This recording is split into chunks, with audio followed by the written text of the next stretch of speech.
कुछ अधिकारियों को लगता है कि न्यायपालिका उनकी जेब में है। कुछ अधिकारियों को लगता है कि न्यायपालिका उनकी जेब में है। एक बड़े अधिकारी का मेरे पास फोन है, उन्होंने मुझसे कहा कि अगर आप वहां जाने की कोशिश करोगे तो आपके जो एमपी एमएलए कोर्ट के मुकदमे हैं उनमें हम आपको छोड़ेंगे नहीं। चंद्रशेखर को यूपी पुलिस के बड़े अफसर ने दी खुली धमकी। समर्थकों में भारी रोष।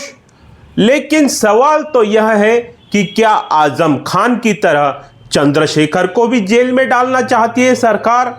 नमस्कार, आज होगी इसी मुद्दे पर बात और आप देख रहे युवा काफिला न्यूज। यूं तो यूपी पुलिस हमेशा ही चर्चा में बनी रहती है, और आखिर चर्चा हो भी क्यों ना। आखिर 3 लाख पुलिसकर्मी 25 करोड़ की आबादी वाली जनसंख्या को संभाल जो रहे हैं। यह भारत ही नहीं, विश्व की सबसे बड़ी पुलिस फोर्स है। बीजेपी सरकार जब सत्ता के मंच पर चढ़ी तो सबने सोचा कि शायद लोकतंत्र का खंबा यूपी में स्थापित हो जाएगा, लेकिन हुआ कुछ उल्टा। और उम्मीद भी ऐसी ही थी कि जल्द ही लोकतंत्र स्थापित हो जाएगा पूर्ण तरीके से यूपी में, लेकिन हुआ कुछ उलट और वर्दीधारी अपने आप को ही कानून समझ बैठे। अफसरशाही और पुलिसगिरी का ऐसा नंगा नाच शायद ही पहले किसी प्रदेश में देखने को मिला। वैसे तो यूपी के सत्तारूपी मलाई चख रहे नेता खुद यह कहते आ रहे हैं कि इस सरकार में तो हमारी खुद सुनवाई नहीं हो रही, तो आपकी क्या होगी।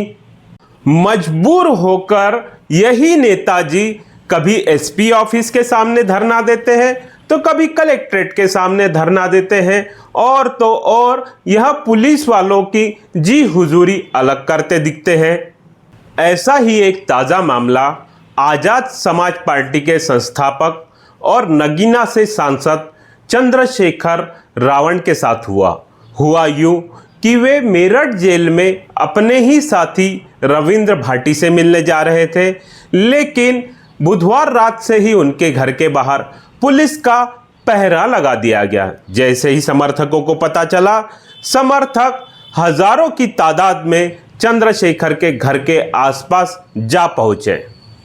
इस दौरान चंद्रशेखर आजाद ने मीडिया से बातचीत करते हुए एक बड़ा आरोप लगाया। उन्होंने कहा कि मुझे लखनऊ से एक बड़े अधिकारी ने फोन करा और कहा कि आप मेरठ नहीं जाएंगे, यदि आप मेरठ गए तो हम आपको एमपी एमएलए केस में देख लेंगे। अब ये भी भला कोई बात हुई? एक एमपी और एक एमएलए की यह हैसियत दिखाने वाला अधिकारी होता कौन है? ऐसा चंद्रशेखर रावण ने कहा। चंद्रशेखर रावण ने आगे कहा कि मेरठ जाने से रोकने वाले मुझे उस अधिकारी के पीछे जो भी साजिश और ताकतें काम करने वाली है उनको मैं बता देना चाहता हूं कि मैं अपने समाज और मेरे भाई बहनों के लिए और उनके आत्मसम्मान की रक्षा के लिए मेरठ जेल ही नहीं सभी जेल जाने के लिए तैयार हूं। ये सुनिए चंद्रशेखर ने क्या कहा। फोन आया किसी का? एक बड़े अधिकारी का फोन आया, उन्होंने मुझसे कहा आप मेरठ नहीं जाएंगे, जेल में उनसे मिलने, सलाह के पीड़ितों से मिलने। मैंने उनसे आग्रह किया कि भाई मैं जाना चाहता हूं, तो उन्होंने मुझे धमकी देते हुए कहा कि आपके जो एमपी एमएलए कोर्ट के मुकदमे चल रहे हैं उनमें हम आपको देखेंगे। मैंने उनसे कहा कि प्रिय भाई, मैं मानता हूं आप बहुत बड़े अधिकारी हैं, लेकिन न्यायपालिका किसी की जेब में नहीं। जिनको ये लगता है न्यायपालिका उनकी जेब में है, ये लोकतंत्र पे बहुत बड़ा सवाल खड़ा होता है, खतरा खड़ा होता है। अगर कोई अधिकारी इस तरह की भाषा का प्रयोग करता है राजधानी में बैठ के, तो हमें समझना पड़ेगा कि आजम खान साहब के साथ क्या हुआ और किन किन मुकदमों में निर्दोष होते उनको सजा हुई। ये बहुत बड़ा गंभीर सवाल जो है उन्होंने मेरे सामने खड़ा किया है। लेकिन मैं आपके माध्यम से कह रहा हूं, एक बार नहीं 1000 बार बहुजन समाज के सम्मान के लिए सस्ता छोड़नी पड़ी। इसमें आज हम गुर्जर समाज, मुस्लिम समाज पर अन्याय उसमें जा रहे हैं।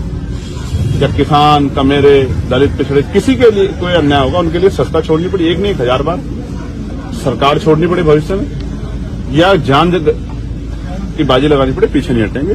ये मेरा उन अधिकारी महोदय को आग्रह है। मैं संवैधानिक आदमी हूं और मैंने उनसे भी ये भी कहा कि श्रीमान मेरे भाई, सरकार बदलेगी, लोगों के हालात बदलेंगे, आप भी यही हैं, हम भी यही हैं। न्यायपालिका किसी की जेब में नहीं है और ये जनतंत्र है, जनता के हाथ में। जनता जिसको चाहे ताकत देते। आज मेरे पास भले ही ताकत ना हो ट्रांसफर पोस्टिंग की, नियुक्ति की, तो समय बदलेगा, मेरे लोग मुझे वो ताकत भी देंगे। ठीक है, जिस दिन वो ताकत देंगे तो हर व्यक्ति का सम्मान रखा। ठीक है। तो सुना आपने चंद्रशेखर रावण को, किस प्रकार एक बड़ा अधिकारी उन्हें धमका गया और चंद्रशेखर रावण कह रहे हैं कि मैं कभी भी आत्मसम्मान से समझौता नहीं करने वाला हूं। किस तरह यूपी के बड़े अधिकारी बहुजन समाज के बड़े नेता और नगीना सांसद की आवाज को दबाना चाहते हैं। आखिर क्यों उन्हें मेरठ जेल में जाने से रोका जा रहा है? आखिर क्या वो वजह है जिससे यूपी का पुलिस प्रशासन पूरी तरह डरा हुआ है? आखिर ऐसी कौन सी भाषा होती है जिसमें सांसद जैसे गरिमामय पद को ललकारा जाता है, उनके साथ अभद्र भाषा का प्रयोग किया जाता है? देख लेने वाली भाषा क्या संवैधानिक व्यवस्था के खिलाफ नहीं है या पुलिस या सिस्टम पर सवाल नहीं उठाती है? वैसे तो यूपी प्रशासन का यह रवैया खासकर पुलिस विभाग के प्रति बहुत पुराना है। विपक्ष को तो वे बोलने ही नहीं देते और यदि बोला तो ईडी और सीबीआई तैयार है उनके लिए। वैसे तो विपक्ष कई बार यह मुद्दा उठाते आ रहा है कि यूपी पुलिस किसी की नहीं सुनती, लेकिन यदि वाकई में यूपी के सांसद को धमकी दी है तो यह लगता है कि यह किसी एक सांसद पर नहीं, पूरे लोकतंत्र पर हमला है। यदि वाकई में अफसर द्वारा धमकी दी है तो यह संविधान की गरिमा को बहुत बड़ा हमला करती है। वैसे तो यूपी सरकार की छवि हिंदुत्व के इर्द गिर्द घूमती है, लेकिन युवा चंद्रशेखर रावण जो कि बहुजन और मुस्लिमों की राजनीति करते हैं, यह कहीं ना कहीं यूपी सरकार के आंखों में खटक रहा है, क्योंकि चंद्रशेखर का रुतबा खासकर युवाओं में प्रदेश में ही नहीं पूरे देश में देखने को मिलता है। और यूपी में चंद्रशेखर रावण का तो कहना ही क्या। चंद्रशेखर रावण बार बार अपनी सभाओं में संविधान की दुहाई देते हैं और संविधान की रक्षा करने का सबसे पहले मंत्र उन्होंने ही शायद दिया हो।